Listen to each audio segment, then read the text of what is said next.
back, friends, paintheads.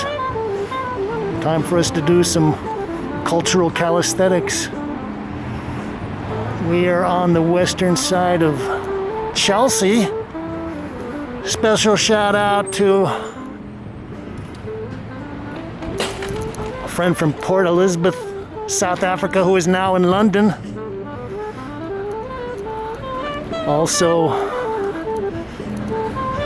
viewers in Santa Rosa or Santa Clara, California,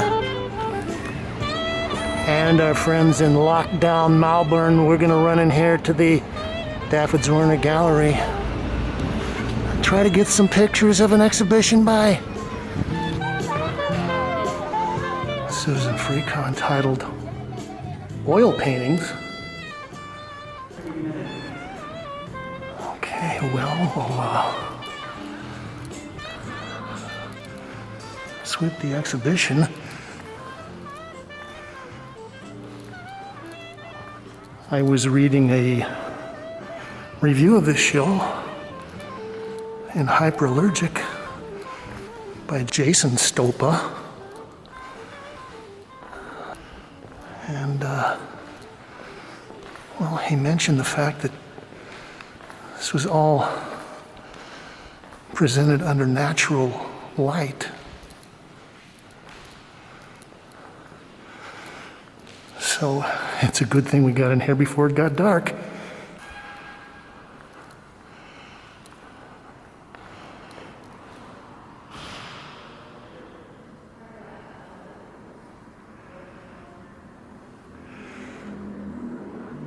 Okay, this is Stone Cathedral, oil on linen, 108.5 by 87.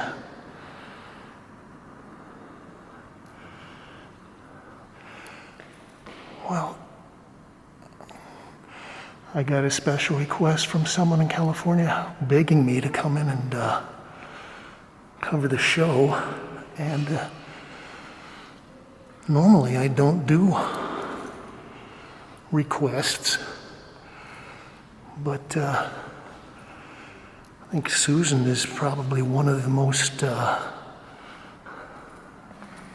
favored, or she's got a lot of fans here in the New York painting scene, so I decided I would make a trip over here and see the show.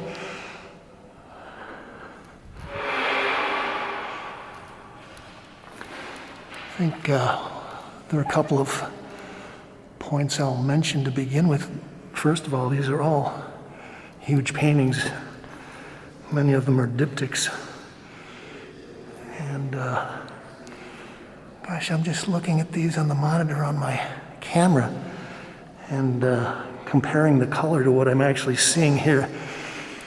And I like this background looks much bluer on the video monitor than it does in real life. I think the other thing that we should think about is that I think one of the things that attracted a lot of people's attention is Suzan's paint surface, the paintings, and well, it's almost a legend at this point, but evidently she does a lot of this. She grinds her own paint and then mixes in, well, her special recipe of linseed oil and God only knows what else. And somehow she's able to achieve these wonderful surfaces.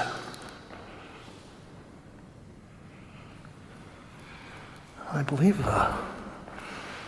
Jason said there was only 9 paintings in the show.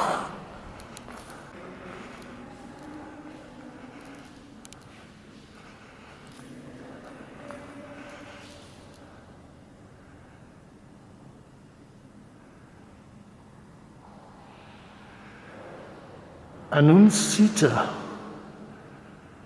2019. This is 87 3/8 by 108.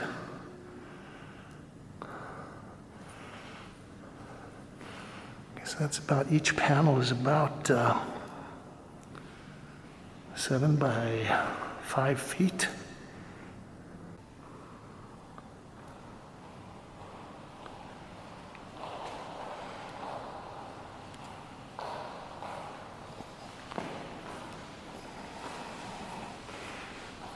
I started seeing Suzan's work probably about 15 or 16 years ago.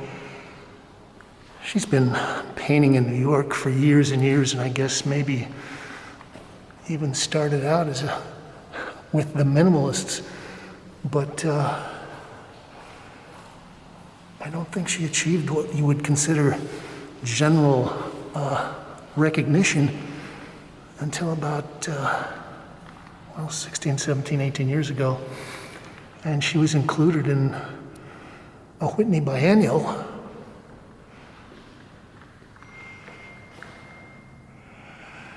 And I remember all those, the series of works that she was producing at that point were all basically browns and earth tones and maybe some warm grays. And well, she had such a beautiful surface on those that it made me think of like beautiful luxury leather goods in the finest Coach bags, a lot of beautiful burnt raw siennas, umbers.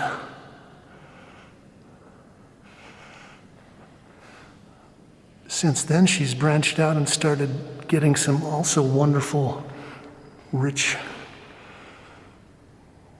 spectral colors, although this one is mostly burnt sienna, kind of a burnt umber wash there. I was also thinking about some of the people that I would relate this work to. I think the ambition and the scale of this relates a lot to classic New York Abstract-Expressionism and kind of that late branch of that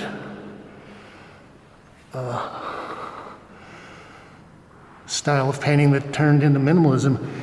And I was thinking that a piece like this kind of makes me think of a guy named Ray Parker, who kind of got some recognition in the post-painterly abstract period, which came after the original abstract expressionists and the action painters.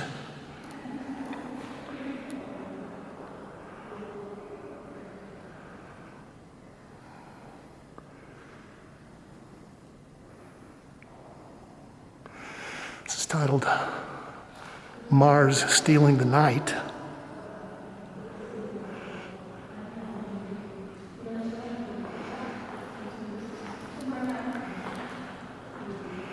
I think there's also a wonderful effect that she gets between the very dry matte surface of this kind of half oval. It's in the blues and the violets.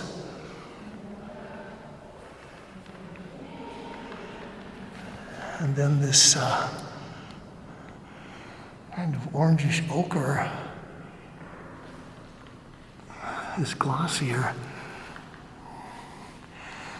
But I wonder, one of the beauties of these is that the color is so rich and saturated that you don't really get that good of an opportunity to see what's under the surface on this. So she could have put, it was what, 5, 6, 7, 8 layers of coats of paint below this.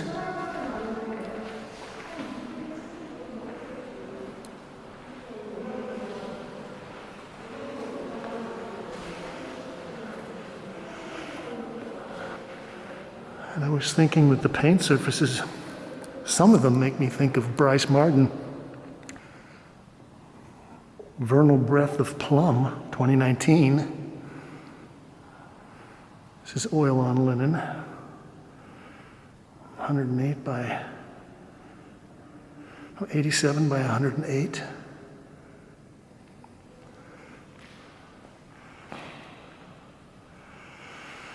One of the other things that I was thinking about are other artists whose work this kind of makes me think about is Donald Sultan was a new image painter. I was talking about Ray Parker, and well, he would do paintings and they would have a couple of huge ovals of paint, but in his case, it seemed like the canvas ground was always pretty open, and so it was almost like these forms that were floating on another field. Whereas Suzan always makes a point of making the background as important as the foreground, and in certain ways, especially when you start to think about the splits in the panels and things, suddenly what might seem like negative space could be positive space, and what could be positive space could be negative space. And in that way, she makes me think of Donald Sultan, and he was also known for using a lot of various things to change the surface quality of the paints, like tar and wax and other things.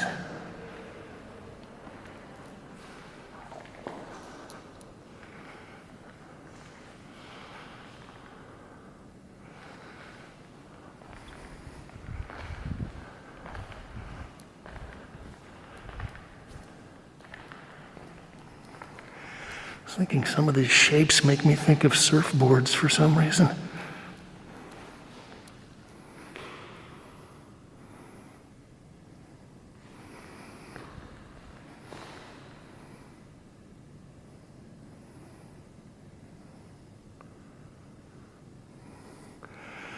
Mars Indigo. So I guess maybe she's not alluding to Mars as the god of war, but she's talking about Mars Red, which is an iron oxide color. It's basically like rust.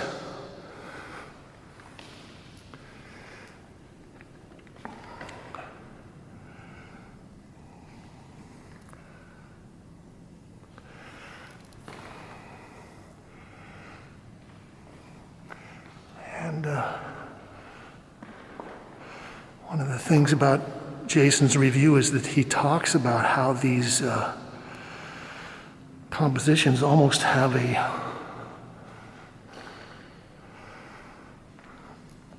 icon-like layout. He talks about Cinnabal, a probably late Byzantine painter, and how these shapes and formats have a kind of hierarchical structure.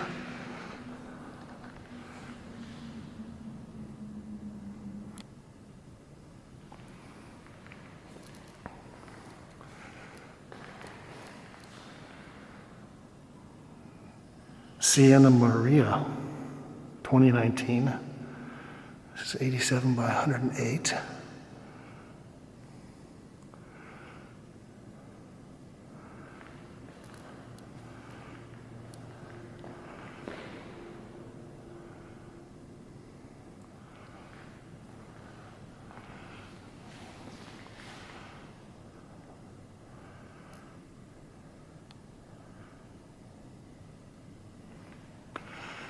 Okay, so this is kind of raw sienna.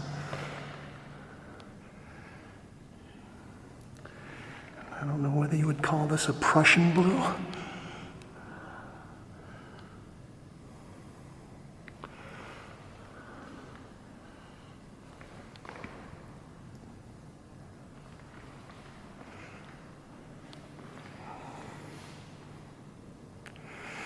And yeah, this kind of blue wedge makes me think of Ellsworth Kelly, and he did a series of pieces based on a ginkgo leaf.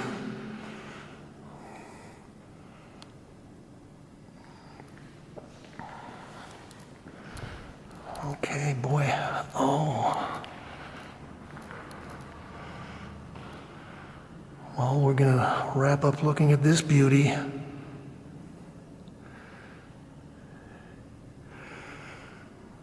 Orange and bluebird blue illumination.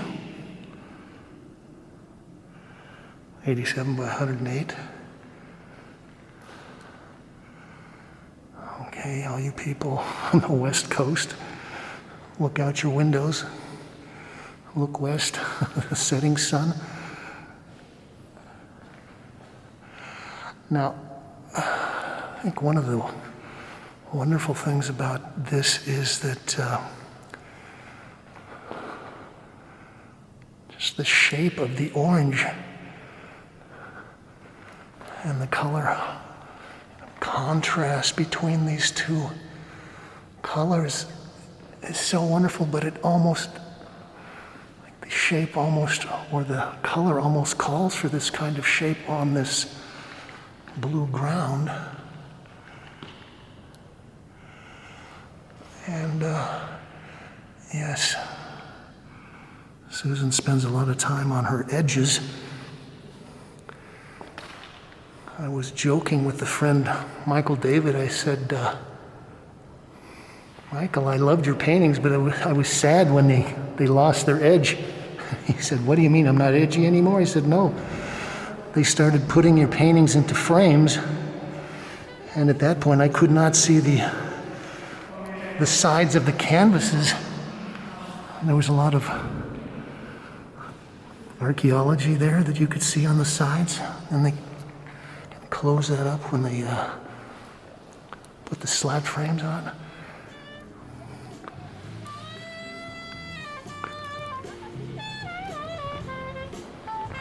So this has been James Combe reporting on Suzan Frecon oil paintings. David Zwirner. You can like this, share, subscribe, and you can link it up to all your social media sites. And you can leave your thoughts, ideas, comments, criticisms, and reviews below. And as always, we just ask you to say, thank you, Kate.